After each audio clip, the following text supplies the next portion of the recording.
완전한 자가 아니라 자라가는 자를 찾습니다. 이제 오늘은 장로 선거를 한 주 앞두고 또 잠깐 빌립보서 강해를 멈추고 직분론에 대한 두 번째 설교를 하도록 하겠습니다. 이제 다음 주 중요한 결정을 앞두고 있어요. 교회에서 계속해서 기도하고 있는데 이제 장로 선거를 앞두고 우리 마음 가운데 이런 질문들이 있죠. 누구를 뽑아야 할 것인가? 또 어떤 기준으로 뽑아야 할 것인가? 장로의 자격은 무엇이 되어야 되지? 여러분 아마 각자 그런 생각을 가지고 계실 거예요. 내가 생각하는 장로님이라면 이 정도는 돼야 되지 않을까 하는, 적어도 나한테 커피나 짜장면 한 번 정도는 사주신 분, 또는 나하고 동향이 좀 같거나 취미가 같으신 분, 그리고 키가 크신 분, 뭐 혹시 이런 기준을 가지고 계십니까? 아마 각자 기준이 있을 거예요. 오늘 이제 이 디도서 1장 그리고 디모데전서 3장에는 성경이 말하는 장로의 자격과 또 어떤 기준이 제시되어 있습니다. 그런데 우리가 이제 잠시 후에 잘 살펴보겠지만요, 굉장히 기준이 높고 굉장히 분명합니다. 그래서 저는 이 말씀을 들으면서 이게 또 장로도 되지만 또 목사에도 해당되거든요. 이것을 또 설교 준비하면서도 이렇게 볼 때 이런 부분은 참 부족한데, 나도 그런 생각이 들고, 또 여러분도 아마 오늘 설교를 들으면서 이런 자격을 만족시킬 수 있는 사람이 있을까 하는 생각을 하실 수도 있고, 또 이 중에 이제 후보자들은 내가 볼 때는 나는 저 기준과 한참 거리가 먼데 라는 마음이 들 수도 있을 것입니다. 그렇습니다. 장로의 자격은 결코 가볍지 않습니다. 너무너무 중요한 자리이기 때문이죠. 그러나 우리가 오해하지 말아야 할 것이 있습니다. 오늘 설교를 들으면서 두 가지를 꼭 염두에 두면서 이 설교를 들어주시면 좋겠습니다. 첫 번째는 하나님은 완전한 사람을 찾고 있는 것이 아니다라는 것입니다. 완전한 사람을 찾고 있는 것이 아니라 완전함을 향해 자라가고 있는 사람을 찾고 계십니다. 그게 오늘 설교 제목이죠. 완전한 자가 아니라 자라가는 자를 찾습니다. 완성된 사람을 세우는 것이 아니라 성숙을 향해 나아가고 하나님의 은혜를 의지하고 붙들고 그 변화되기를 갈망하며 나아가는 그 사람, 하나님께서 그 사람을 통해서 일하신다라는 것이죠. 그래서 오늘 이제 본문이 말하는 여러 장로의 자격들을 이제 쭉 읽을 텐데, 이것을 어떤 점수 매기는 기준으로 여러분 생각하지 마시기 바랍니다. 자라가야 할 어떤 방향과 목표를 우리 가운데 분명하게 제시해 줍니다. 그래서 이걸 듣고 하나님의 눈으로, 하나님의 마음으로 우리가 어떻게 분별하여 세울지를 먼저 좀 생각하시면 좋겠습니다. 두 번째 염두에 둘 것은, 물론 이것이 장로의 자격에 대한 이야기지만 궁극적으로는 이것이 우리 예수 믿는 사람 모두, 우리 그리스도인 예수 비전교회 공동체 모두를 향한 성숙의 기준이 된다라는 것입니다. 그래서 이 말씀을 들을 때 이 말씀을 듣고 저분은 저런가라고, 물론 우리가 그런 기준을 가지고도 분별해야 되겠지만 나도 이런 사람이 되어야 되겠다라는 기대함을 가지고 이 말씀을 들으셨으면 좋겠습니다.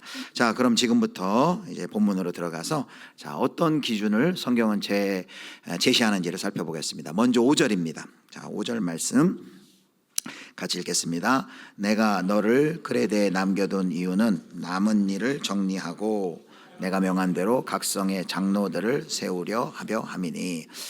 여기 디도서는 사도 바울이 그레데섬, 영어로는 크레테라고 하는데, 크레타라고 하는데, 그 그레데 섬의 신생교회인 그 교회 리더 디모데에게 보낸 목회 서신입니다. 이 목회 서신을 보낸 분명한 이유가 두 가지가 나와요. 첫 번째는 뭐라고 되어 있습니까? 남은 일을 정리하고 어떤 제도적, 영적인 해결해야 될 일을 해결시키기 위해서 거기에 남겨둔 것이고, 또 하나가 나옵니다. 또 하나가 뭘까요? 그것이 바로 각성의 장로들을 세우게 하려 합니다 라고 말합니다. 디도를 그레데 섬의 신생교회에 남겨둔 이유가 이 두 가지라는 거죠. 근데 이 그레데 섬은 뭘로 유명했냐면 아주 부도덕하고 방탕하고 음란한 사회로 유명했습니다. 그런 사회 가운데 세워진 그 교회에 이제 신생교회의 장로를 세운다는 것은 그래서 굉장히 그만큼 중요한 일이 되겠죠. 그렇게 이제 이런 배경 하에서 이제 6절부터 9절까지 이제 장로의 자격에 대해서 제시를 합니다. 자, 그래서 이 6절부터 9절의 내용을 한 4가지 영역으로 나눠서 이제 살펴보도록 하겠습니다. 자, 오늘은 이제 두 갈식으로 설교하도록 하겠습니다. 가슴에 더 잘 새기게 하기 위해서. 자, 첫 번째, 신앙의 영역입니다. 신앙의 영역에 어떤 분들이 세워져야 될까? 우리 같이 예수님을 읽겠습니다. 예수님을 인격적으로 만나 거듭나고 하나님의 은혜를 붙들고 사는 사람이다. 자, 장로는 반드시 분명한 기준이, 가장 기본적인 게 예수님을 만나 그리스도 안에서 거듭난 사람이어야 된다는 것입니다. 예수 그리스도를 주로 고백하는 거듭난 사람, 인격적으로 예수님을 만난 사람. 그래서 이것이 첫 번째 자격이라고 볼 수 있어요. 디모데전서 3장 9절 보면 이렇게 되어 있습니다. 같이 읽겠습니다. 깨끗한 양심의 믿음의 비밀을 가진 자라야 할지니. 여기 디모데전서 3장에도 3장에도 장로의 자격이 나오는데 디도서 1장과 굉장히 겹쳐 있습니다.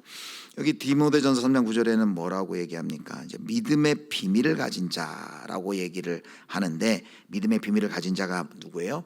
바로 그리스도의 은혜와 십자가의 능력을 경험한 사람이라고 할 수 있습니다. 복음 안에서 거듭난 자로서 바로 구원의 은혜를 알고 그 은혜를 붙들고 사는 사람이라고 할 수 있어요.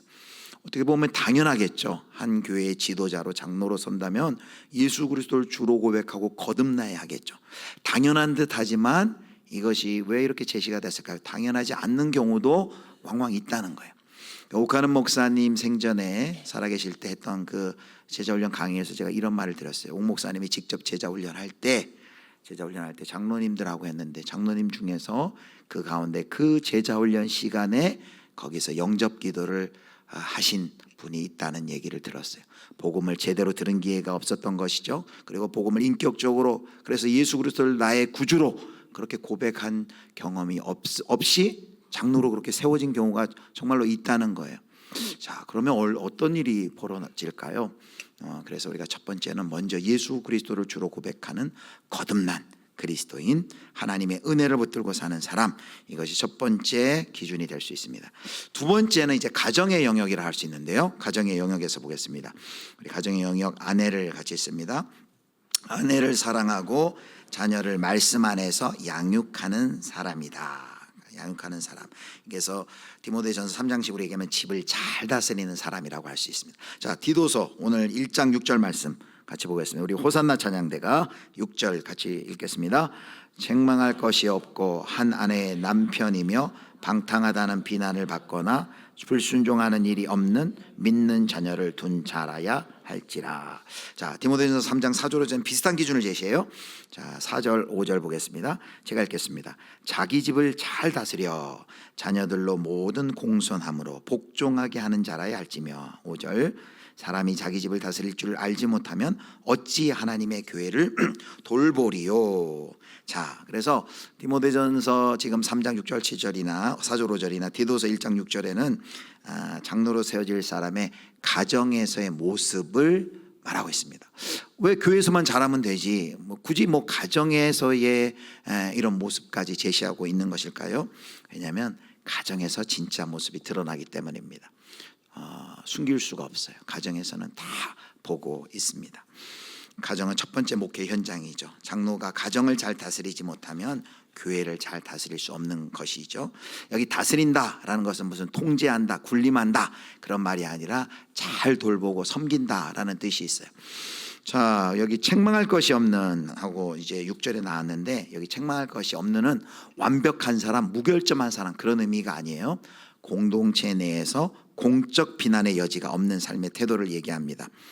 완전 무결함이 아니라 회중의 신뢰를 받을 만한 인격적인 성숙한 모습이 있는 사람이라는 것이죠.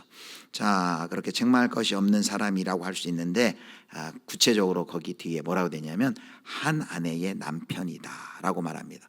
한 아내의 남편은 문자 그대로 아내가 한 명이라는 거예요. 일부 일처를 이야기합니다.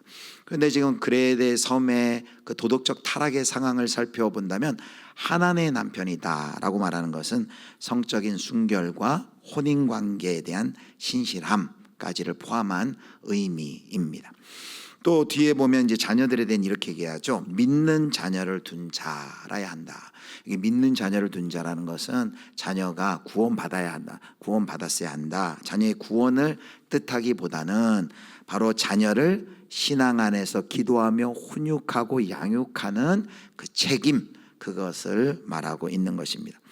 그래서 그 자녀의 모습을 이런 식으로 표현하죠. 이게 방탕하다가 나옵니다. 방탕하다. 방탕하다라는 건 진탕 먹고 취하고 떠드는 것이라는 문자적 의미가 있어요. 그래서 이 방탕함을 에베소서에서는 성령의 충만함의 반대 개념으로 사용합니다. 그리고 또 베드로전서에서는 예수님을 믿기 이전의 삶의 모습을 표현할 때 이 방탕함이라는 표현을 쓰고 있습니다. 그런데 그가 비난을 받아요. 여기 비난을 받는다는 것은 법적인 용어입니다. 고발을 당한다라는 거예요. 방탕하다는 비난, 불순종은 모두 자녀의 삶 속에 이런 공공연한 문제의 행동을 지적합니다. 이것이 지도자의 자격에 영향을 준다라는 것은 바로 교회 지도자의 말씀드린 것처럼 첫 목회 현장이 가정이기 때문인 것이죠. 사실 목사든 장로든 성도든 누구를 불문하고 자녀 교육에 대해서 자신할 수 있는 사람은 아무도 없습니다. 하지만 적어도 지금 성경이 말하고 있는 건 뭡니까? 아버지가 정말 간절히 기도하며 말씀 안에 양육하고 훈육한다면, 그렇게 했다면 예외가 비록 혹 있을 수는 있지만은 그 자녀가 세상에서 방탕하다고 비난하고 또 아버지께 불순종하는 그런 자녀가 되는 일은 드물 것이다 라는 말이죠. 그래서 6절에서는 가정의 영역, 가정에서 한 아내의 남편으로 가장으로서 어떤 모습으로 살아야 하는지를 보여줍니다. 아내를 사랑하고 자녀들을 말씀으로 신앙 가운데 잘 양육하는 하나님의 질서와 은혜의 향기를 피워내는 사람이죠. 그래서 실제로 어떤 교단에서는 목사 안수 또 장로 안수를 할 때, 장로를 세우기 전에 그 가정의 아내와 그리고 아이들, 자녀들의 동의를 받아야만, 사인을 받아야만 그렇게 세우는 교단도 있다고 합니다. 여러 의미가 있는 결정 같습니다. 자, 두 번째 가정에서의 모습이고요. 이제 세 번째는 성품의 영역입니다. 성품의 영역. 세 번째 우리 성품의 영역, 성숙한 있습니다. 성숙한 인격과 성품으로 공동체를 섬기는 사람. 여기 7절부터 9절까지 나오는 것은 어떤 능력, 어떤 기술, 은사 이런 거 얘기하지 않아요. 7절부터 9절에는 그 세워질 장로의 성품과 인격에 대한 묘사예요. 특별히 이제 7절과 8절은 좀 달라요. 7절은 장로로서 따라서는 안 될 부정적인 성품들, 8절은 장로로서 따라야 할 성품들이 나오게 됩니다. 아까 6절 가정의 영역을 설명할 때 책망할 것이 없으면 하는데 7절에도 책망할 것이 없는이 또 나와요. 7절 보겠습니다. 감독은 하나님의 청지기로서 책망할 것이 없고 라고 말합니다. 여기 책망할 것이 없고, 다시 말씀드립니다. 자기 완벽하고 또 무결점한 그런 상태를 말하는 것이 아니라 비난받을 만한 반복적 삶의 패턴이 없다라는 뜻이에요. 잘못인 줄 알면서도 그것을 고의로 계속해서 한다? 그것은 비난받을 만한 것이죠. 그래서 여기 6절과 7절에 비난받을 만한 책망할 것이 없으며 라는 것은 장로는 개인적 인격의 차원, 그리고 가정에서, 그리고 교회에서, 그리고 공적으로 세상의 사회 속에서도 책망할 것이 없는 사람이어야 한다는 것입니다. 남에게 손가락질 당할 만한 사람이면 안 된다는 것이죠. 수치스러운 일로 흠잡힐 것이 없는 사람이어야 된다는 것입니다. 물론 과오가 있을 수 있죠. 그렇지만 그렇게 과거에 과오를 저질렀다 하더라도 이제 그것을 지금은 회복하고 이제 사람들에게 신뢰를 회복한 사람이어야 합니다. 자, 그런데 이것은 아까 설교 초대도 얘기했지만 어떤 지도자들에게만 해당하는 덕목이 아니에요.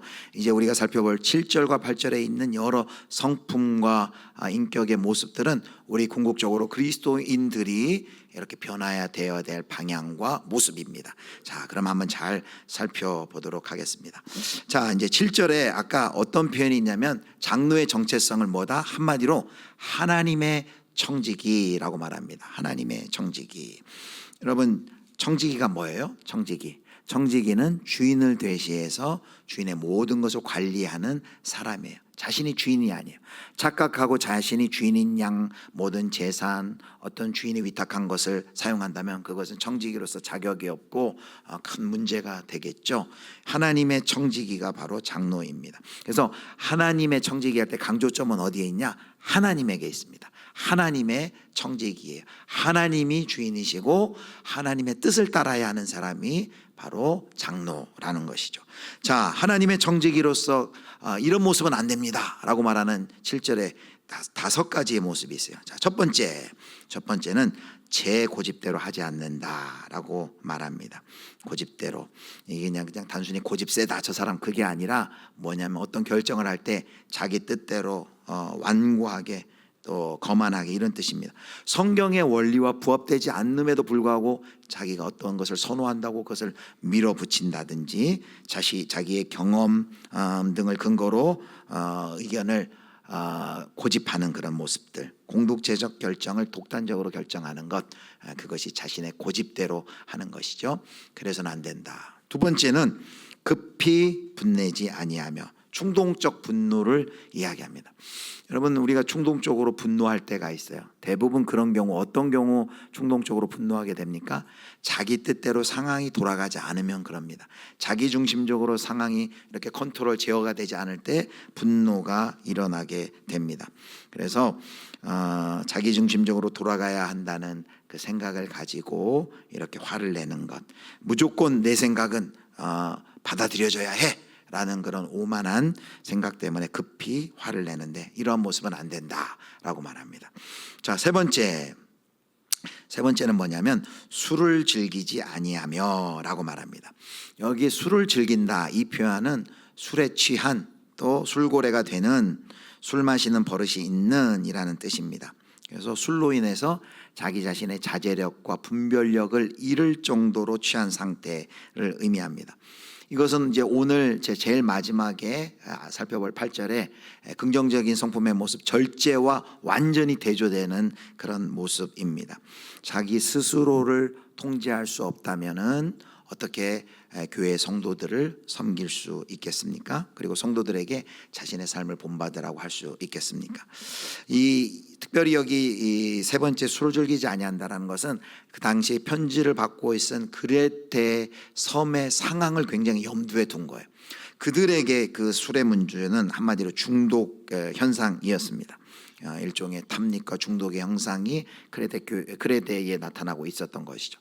그런데 그 당시 그 술의 문제가 그 사회 속에서 중독의 문제라면 이제 오늘날 2000년이 지난 이 시대 한국 사회 속에서는 어떤 중독이 우리 주변에 있을까요? 다양한 것들이 있겠죠. 모든 것이 사실은 과하면 과한 것보다 더 하게 되면 중독이 되죠. 쇼핑 중독, TV 중독, 포르노 중독, 약물 중독, 그리고 돈 중독, 음식 중독 여러 가지 있습니다. 그래서 만약에 이런 것들에 빠져서 우리가 자제력과 분별력을 잃는다면 그것을 먼저 고치고 회복돼야만 지도자의 자리를 성실히 섬길 수가 있는 것이죠. 자, 이것이 세 번째고요. 네 번째는 이겁니다. 네 번째는 구타하지 아니하며 폭력을 행사하지 아니하며라는 것이죠. 한국 사회는 폭력이 많이 용인되어 왔습니다. 군사 문화도 있었고, 그래서 박지성 선수가 예전에 그런 이야기를 했어요. 자신도 운동할 때 너무 많이 맞았다는 거예요. 사실 운동하는 선수들 많이 맞지 않습니까? 그런데 자기가 맞으면서 다짐했대요. 내가 고참이 되어서는 절대 후배들 때리지 않겠다. 그리고 자기가 정말 고참이 되어서는 이렇게 때리지 않았다. 폭력의 대를 끄는 것이죠. 그런데 우리 사회 여전히 지금도 어떤 이런 폭력의 문제가 끊지 않죠. 그런데 교회 지도자는 이 폭력에 연루돼서도 안 되고 폭력을 근절해야 됩니다. 특별히 물리적 폭력뿐만이 아니라 요즘에는 언어적 폭력도 있죠. 그리고 왕따시켜버리는 그런 폭력도 있죠. 소외시켜버리는, 무시하는 그런 폭력도 있습니다. 그래서 이런 것에 개입되지 않는 사람이어야 된다라는 것이죠. 자, 부정적인 거의 다른 5번째 모습이 이겁니다. 자, 우리 5번째는 한번 같이 한번 읽어볼까요? 더러운 일을 탐하지 아니하며. 아마 자본주의 시대를 사는 이 시대에 가장 가장 지도자들에게 많은 유혹 중에 하나일 것입니다. 많은 교회 문제도 사실 이 돈과 관련된 문제이고요. 여기 더러운 이득을 탐하지 아니하면은 사회적인 어떤 규칙을 어겨가면서 이득을 얻으려 하고 또 그것을 부끄러워하지도 않는 모습이다라고 우리가 설명할 수 있습니다. 그런 태도로 교회를 잘 하나님의 뜻대로 경영할 수가 결코 없겠지요. 성도들에게 또 세상과 구별된 삶을 살아라라고 권면할 수도 없을 것입니다. 자, 여기 이제 5가지가 이제 나왔습니다. 5가지. 제 고집대로 하지 않으며 급히 분내지 않으며 술을 즐기지 않으며 구타하지 않으며 더러운 이득을 탐하지 아니하며. 이것은 그냥 단순한 어떤 윤리적 규범이 아니에요. 어떤 상황 속에서 나왔다고요? 그 방탕하고 타락한 그레데 교회 속에서 그리스도인으로서, 특별히 교회의 지도자로서 세상과는 구별된 모습을 보이기 위해서는 이러이러한 면에서 거기에 따라가서는 안 된다라는 거죠. 그런데 이 모습이 2000년이 지난 우리 사회 속에서는 아마 또 다르게 우리가 설명할 수 있을 것입니다. 어떤 항목들을 더할 수 있을까요? 아마 이 시간 자세히 우리가 또 더하기보다는 한번 각자 생각해 보시면 좋겠습니다. 사회가 복잡해지고 우리가 받는 유혹도 더 많아졌는데, 우리가 만약 이 시대 2025년 판으로 우리가 또 생각한다면 어떠한 모습을 우리가 조심하고 따라가지 않아야 될까, 추가해야 될까 생각해 볼 수 있습니다. 자, 그 다음에는 이제 8절에는 그렇다면 이제 반대로 반드시 따라야 할 성품, 따라야 할 모습이 나와 있어요. 우리 8절 같이 읽겠습니다. 오직 나그네를 대접하며 선행을 좋아하며 신중하며 의로우며 거룩하며 절제하며. 제가 잘못 읽어서 오직 나그네를 대적하며 하는데, 나그네 대적하면 안 되고 어떻게 해요? 대접하며. 우리가 잘 아는 분들 대접하기는 쉬워요. 그런데 나그네는 누구예요? 전혀 모르는 분이죠. 대접하기 쉽지 않습니다. 교회 지도자는 이런 환대하는 사람이어야 된다라는 것이에요. 두 번째는 선행을 좋아하며. 선행을 좋아한다는 것은 작은 일에서부터 남을 돕고 봉사하고 나누는 그런 사람을 뜻하죠. 신중하며, 세 번째, 신중하다라는 것은 맑은 정신으로 자기 자신을 통제할 수 있는 사람입니다. 아까 우리가 부정적인 모습, 해서는 안 되는 모습의 그 술 취한 절제력과 자제력을 잃은 모습도 나와 있잖아요. 바로 그 모습과는 반대인 것이죠. 자기 제어와 지혜를 겸비한 판단력입니다. 자, 그 다음에 네 번째, 다섯 번째는 같이 보도록 하겠습니다. 네 번째, 다섯 번째는 의로우며 거룩하며. 다 이게 하나님과의 관계 속에서 우리 의로움과 거룩함의 기준은 하나님의 말씀이죠. 바로 하나님의 뜻대로 살 때 우리가 의로운 삶, 거룩한 삶이라고 할 수 있습니다. 하나님과의 관계 속에서 의로운 삶은 세상의 이웃과의 관계 속에서도 바르고 공정한 기준을 따라 살면서 또 약속을 잘 지키는 것을 의미합니다. 또 거룩은 하나님 앞에서 경건의 모습을 보여줍니다. 자, 여섯 번째, 이제 마지막, 아까 언급했죠? 뭐라고요? 절제하며. 성령의 9가지 열매 중에 마지막이 뭘까요? 바로 절제예요. 사랑, 희락, 화평, 사희화, 오자양, 오래 참음, 자비, 양성, 충온절, 충성, 온유, 절제. 성령의 열매 마지막도 절제인데, 여기 바로 그 절제를 지도자의 아주 중요한 덕목, 성품으로 이야기를 합니다. 돈, 명예, 권력의 욕망에 빠지지 않도록 자기 자신을 절제하는 것, 그리고 자기의 감정, 충동, 욕망을 절제하는 것이라고 말합니다. 제 아들이 군대 가서 좀 이렇게 많이 조금 이렇게 좀 깎이고 다듬어졌어요. 그래서 지난번에 휴가 가서 그런 말 하더라고요. 아빠, 나는 자기 감정을 조절하는 사람이 되고 싶어요. 이렇게 얘기를 해요. 그러니까 무슨 말이냐면, 이렇게 화를, 아까도 얘기했지만 갑자기 분노하고, 그 말을 듣는 제가 굉장히 찔렸습니다. 제가 그 아이 어렸을 때 갑자기 화를 확 내고 분노했던 적이 많거든요. 자기 감정을 조절하지 못하는 어른은 그것은 어른으로서의 자격이 없다. 그거는 그러면서 그런 얘기를 하더라고요. 여기 감정, 어떤 충동, 욕망을 절제하는 것, 지도자의 아주 중요한 덕목입니다. 그래서 여기 이제 장로는 어떤 탁월한 막 은사, 기술, 능력을 얘기하는 것이 아니라 결국 7절과 8절에는 성품, 인격을 이야기하고 있습니다. 공동체를 무너뜨리는 경우가요, 무슨 목사가 설교 못해서 교회가 무너지는 경우는 없어요. 그리고 지도자들이 뭘 좀 못해가지고 어려움 당하는 경우는 없어요. 대부분 어떤 문제예요? 7절과 8절에 나온 것처럼 어떤 인격과 성품의 잘못이 있을 때 인격의 미성숙으로 인하여 이렇게 문제가 생기는 경우를 많이 봅니다. 그러므로 이제 지도자들, 세워질 지도자들은 이런 기준으로, 성경이 제시한 기준으로 자기 자신을 돌아보고 또 자신 안에 또 성령의 열매가 맺혀져 가고 있는지를 계속해서 점검해야죠. 또 말씀드렸듯이 여기 나와 있는 이 덕목들은 단순히 우리 지도자들만, 우리 장로님 그렇게 하세요, 집사님 그렇게 하세요, 권사님들은 그렇게 하세요, 저는 안 해도 됩니다 라가 아니라 우리 모두가 다 지향하고 목표해야 될 성숙의 모습이다라는 것입니다. 마지막이에요. 마지막은 이제 목양의 영역인데요. 자, 구절을 통해 알 수 있는데 우리 먼저 읽겠습니다. 말씀을 붙들고 말씀으로 성도를 세우는 사람. 자, 말씀을 붙들고 말씀으로 성도를 세우는 사람인데 9절의 근거에서 우리가 이렇게 얘기할 수 있습니다. 9절 같이 했습니다. 미쁜 말씀의 가르침을 그대로 지켜야 하리니 이는 능히 바른 교훈으로 권면하고 거슬러 말하는 자들을 책망하게 하려 함이라. 자, 미쁜 말씀의 가르침을 그대로 지키는 자. 여기 그대로 지킨다라는 것은 이런 의미예요. 굳게 붙든다라는 의미예요. 굳게 붙든다. 말씀을 굳게 붙든다는 건 뭐예요? 그 말씀을 온전히 순종한다라는 것이죠. 왜 지도자는 말씀을 굳게 붙들고 그 말씀에 순종해야 돼요? 자, 9절에 보면 이는 하면서 그 이유가 나와 있어요. 이는 능히 바른 교훈으로 권면하고 거슬러 말하는 자들을 책망하게 하려 함이라. 교훈하고 책망하기 하려 함이라.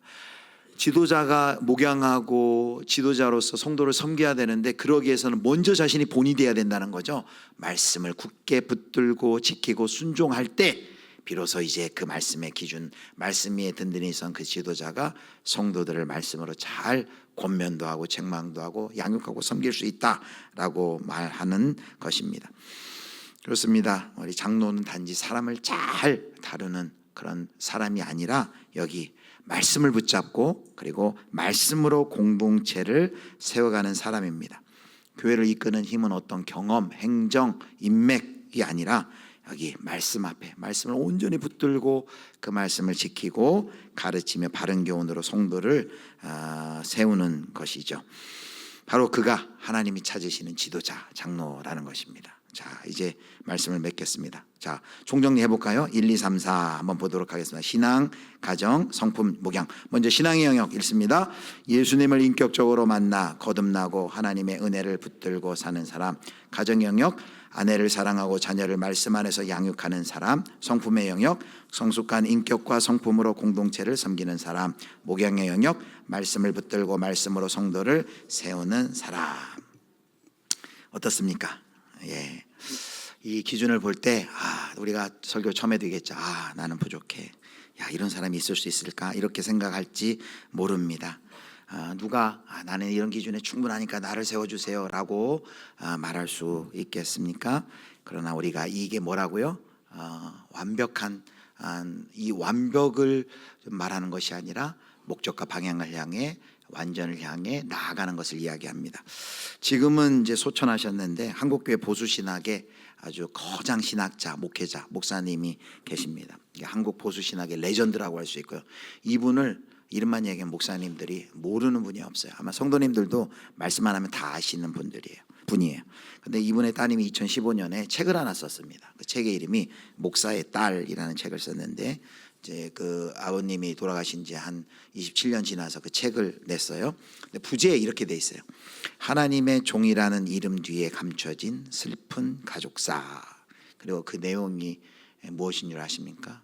너무나도 충격적이게도 그렇게 교계적으로 또 신학적으로 많은 업적을 이루고 존경받는 분인데 실제로는 성질이 급하고 분노를 주체하지 못했으며 의처증이 심했고 아내를 심지어 상습적으로 폭행했다라고 그 딸이 그 책을 통해서 고백하고 있습니다. 그때 이 책 나왔을 때 온 교회가 큰 충격을 받았어요. 저도 마찬가지였고 마음이 무거웠습니다. 저는 그 이야기를 들으며 아무리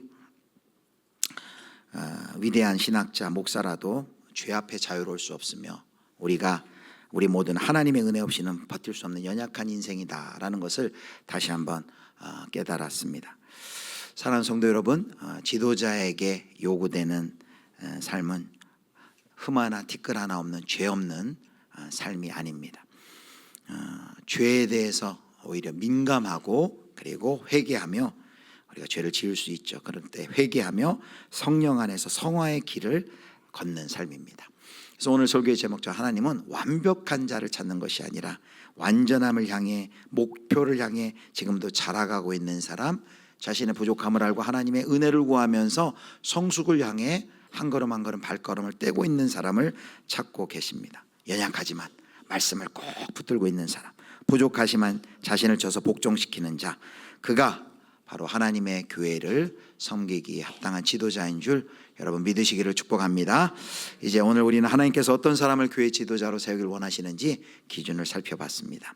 설교를 시작하면서 말씀드린 것처럼 단순히 이 기준은 우리 지도자뿐만 아니라 먼저는 우리가 나 자신이 이런 성숙의 모습으로 우리가 나아가야 되겠다라는 우리가 분명한 목표와 방향을 우리가 새기시길 바랍니다. 또한 남은 한 주 우리가 기도하면서 이 말씀과 기준에 따라 믿음으로 분별하고 이제 선택할 수 있도록 우리가 준비했으면 좋겠습니다. 또 우리 후보자 10분들도 이 직분이 영광이 아니라 섬김의 자리임을 기억하고 은혜로 잘 감당할 수 있도록 또 이 준비하는 과정을 통해서 또 하나님과 더 깊은 관계를 맺도록 우리가 기도하면 좋겠습니다. 다음 주일 우리의 결정이 우리 예수비전교회를 세우고 하나님께 영광 돌리는 거룩한 선택이 되기를 주님의 이름으로 축원합니다.